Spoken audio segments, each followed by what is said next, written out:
Much of that history is crammed into this tiny building that 163 years ago served as the Camp Floyd commissary.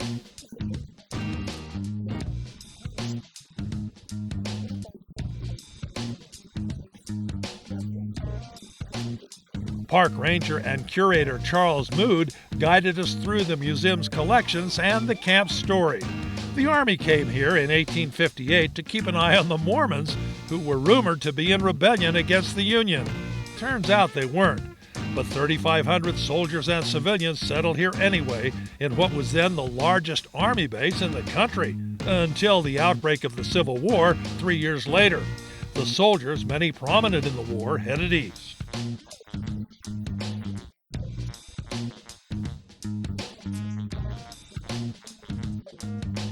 Albert Sidney Johnston, who led Johnston's army to Utah, went with the South and was shot here at Shiloh, the highest-ranking officer killed in the war.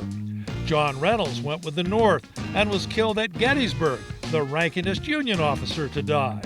Future Generals John Buford stayed with the Union and Harry Heath the Confederacy. Ironically, their soldiers were the first to collide at Gettysburg just moments after Reynolds' death. Bernard Bee died at Bull Run, but not before giving Stonewall Jackson his famous nickname. While the Civil War didn't touch Utah, Utah had a profound impact on the war. The museum featured artifacts found in the area, including bullets and cannonballs, and tiny pipe bowls in the image of George Washington and Queen Victoria, personal items that are among Chuck's favorite relics. Chuck, himself a veteran, takes pride in his collection of uniforms from the period. In 1861, troopers provided protection to Pony Express riders who stopped here during their 18-month run. Across the street, the original 1848 Stagecoach Inn hosted passengers on the Overland Trail.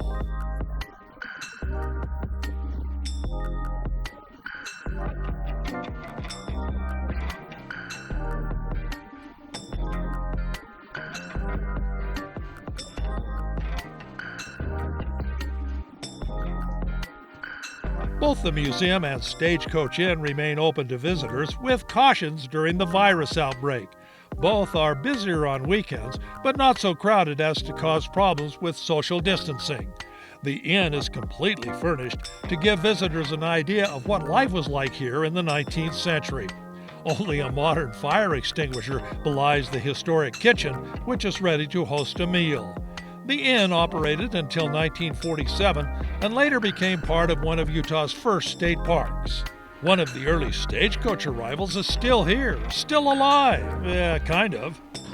So this was a black willow tree. It's 160 years old.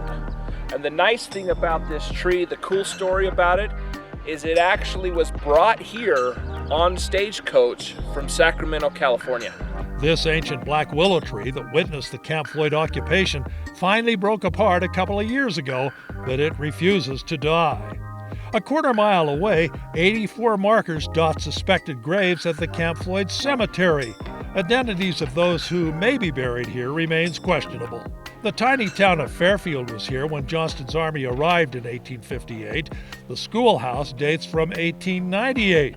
It has been refurbished and serves as a community center. Park rangers plan on turning this vacant field into a larger museum, adding interactive displays and a campground to transform this remote state park into more of a tourist destination.